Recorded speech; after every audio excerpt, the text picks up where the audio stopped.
राधे राधे। आज हम बनाएंगे सरसों का साग, और वो साग हम बनाएंगे हांडी में, क्योंकि हांडी में सरसों का साग बहुत ही टेस्टी लगता है खाने में, और गांव में भी बहुत पसंद किया जाता है। हांडी के साग में एक अलग ही स्वाद आता है। इसके लिए हम अपने खेत से सरसों ले आए थे, और पालक ले आए थे, और थोड़ा सा बथुआ ले आए थे। ये हमारे खेत का ही साग है, क्योंकि जो खेत से लाते हैं तोड़ के ताज़ी ताज़ी सरसों, वो ज़्यादा अच्छी होती है, खाने में भी टेस्टी लगती है, और उसे बनाने में भी ज़्यादा टाइम नहीं लगता। हमने पहले इस सरसों को अच्छे से देख लिया था, इछा लिया था, ताकि इसमें कोई घास ना हो। और उसके बाद हमने इसे धोया अच्छे से 2 बार पानी में, साफ़ पानी में। और उसके बाद हम इसे कट कर रहे हैं। ये हम दरांत से कट कर रहे हैं। बहुत से लोग उससे करते हैं, जो साग काटने की मशीन होती है, पर उससे इतना अच्छा कटता नहीं है, तो मेरी मम्मी को अच्छा भी नहीं लगता उससे काटना।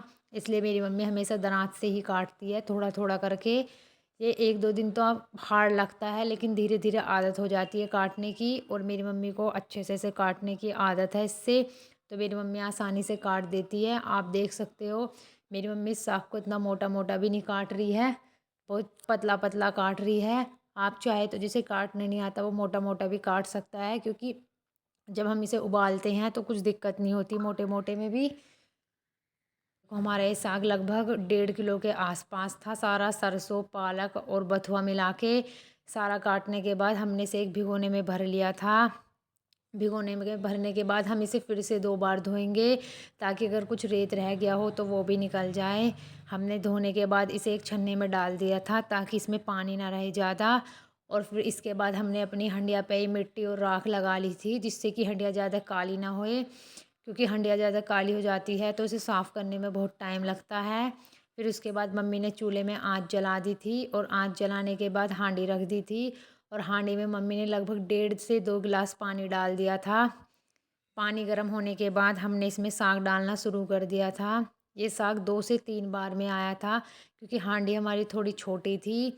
और जैसे जैसे हम इसमें डालते रहते हैं, उबाल आने के बाद ये कम होने लग जाता है, थोड़ा नीचे को बैठ जाता है। तो इससे 2 से 3 बार में हमारा सारा साग आ गया था। हमने थोड़ा थोड़ा करके डाल दिया था, और आँच भी हमने प्रॉपर जलाई थी, ताकि ये जल्दी जल्दी इसमें बैठ जाए। और हम बीच बीच में इसमें डालने के बाद प्लेट से ढकते रहे थे, ताकि आसानी से ये नीचे बैठ जाए। देखो, ये बैठ गया था। अभी आपने देखा होगा कितने ऊपर तक ये भर रहा था। और हम इसमें फिर से दोबारा से डाल देंगे साग बचा हुआ। यह आसानी से बन जाएगी। हमारा साग 1 से 1.5 घंटे में बन गया था, क्योंकि हमने इसमें आंच बहुत अच्छी जलाई थी, लकड़ी जलाई थी हमने मोटी मोटी। मम्मी बोल रही थी अगर आंच हम तेज़ जलाएंगे तो ये साग आसानी से जल्दी से बन जाएगा। साग को सर्दियों का राजा भी कहा जाता है। और जो साग हांडी में बना हो और चूल्हे पे बना हो, उसे तो खाने का स्वाद ही कुछ और है। और हमने इसमें साथ में हरी मिर्च, अदरक और नमक डाल दिया था। आप हरी मिर्च और नमक अपने स्वाद अनुसार डाल सकते हैं, जो जिसको जैसा स्वाद में अनुसार रहता है वो वैसे ही डाले। इसमें बीच बीच में उबाल आ रहे थे, तो हम इसे चला रहे थे। हल्का सा हमने प्लेट हटा दी थी, क्योंकि पानी निकल रहा था। और साथ में हम इसे चला भी रहे थे, क्योंकि मम्मी बोलती है अगर इसे बीच में चलाते रहते हैं तो ये और ज़्यादा टेस्टी बनता है। इसमें से बीच बीच में से भाप निकलती रहनी चाहिए। तो मम्मी बीच बीच में से इसमें से थोड़ी सी प्लेट भी हटा रही थी हांडी से, ताकि इसमें से भाप निकलती रहे। और ऐसे ही कर करके हमारा ये साग बनता रहा। आँच भी मम्मी ने विशेष ध्यान रखा था। मम्मी बोल रही थी अगर हम कम कम आँच जलाएंगे, बीच में आँच बुझती रहेगी, तो साग जल्दी से बन नहीं पाएगा। फिर हमने साग को चेक किया कि ये तो अच्छे से गल चुका था। फिर मम्मी बोलने लग गई अब तो ये गल चुका है, अब इसमें हम घोट देते हैं। फिर हमने इसे चूल्हे पे से उतार के घोटना शुरू कर दिया था। देखो, अभी तक इसमें उबाल आ रहे हैं, क्योंकि हांडी गर्म रहती है काफ़ी देर तक, तो इसमें उबाल आता ही रहता है। फिर मैंने घोटने की सहायता से घोटना शुरू कर दिया था। बहुत से लोग लेते हैं ब्लेंडर से घोट देते हैं, कोई कोई मिक्सी में घोट देता है, पर वो स्वाद नहीं आता। ना ब्लेंडर से ही वो स्वाद आ पाता है, और ना ही मिक्सी से। इसलिए मेरी मम्मी हमेशा घोटने से ही घोटती है। मम्मी बोलती है कि बहुत स्वाद आता है घोटने से घोट कर।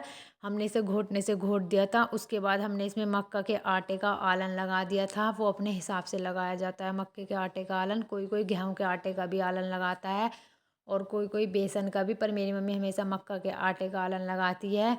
और फिर हमने इसमें आवश्यकता अनुसार गर्म पानी डाल दिया था। गर्म पानी डाल के थोड़ा अच्छा रहता है, आप ठंडा भी डाल सकते हो। और फिर गर्म पानी डालने के बाद हमने दोबारा से हांडी को चूल्हे पर रख दिया था और साथ साथ हम चलाते भी रहे थे घोटने से। अगर हम जब इसे रख देते हैं दोबारा से और साथ साथ चलाते रहते हैं घोटने से तो ये काफ़ी टेस्टी बनता है और चिकना चिकना साग बनता है। बहुत इसमें स्वाद बढ़ जाता है। ऐसे घोटने से प्रॉपर घोटते रहना चाहिए इसमें जब तक उबाल ना आए। उबाल आने के बाद इसे बंद कर देते हैं घोटना, क्योंकि ये ज़्यादा उछलता है, इसमें लंबे लंबे उबाल आते हैं तो जलने का डर रहता है, इसलिए उसके बाद नहीं घोटते जब इसमें उबाल आता है। अब हमारा साग प्रॉपरली अच्छे से हमने इसे उबालने के बाद साग को जितना हम खदकाते हैं उतना ही टेस्टी बनता है, इसलिए हमने इसे अच्छे से खदकाया था। खदकाने के बाद मैंने इसे एक कटोरी में कर लिया था। मम्मी ने मक्का की रोटी भी बनाई थी। साग हो, मक्का की रोटी हो और मक्खन हो तो मज़ा ही आ जाता है खाने में। फिर मैंने साग और मक्का की रोटी खाई। मैंने फिर ये टेस्ट करके देखा कि देखती हूँ कैसा बना है, इसमें नमक और मिर्च सही है। मुझे साग ज़्यादा घी का ही पसंद है, इसलिए मैं अपने साग में ज़्यादा घी डालती हूँ और ये खाने में बहुत टेस्टी लग रहा था।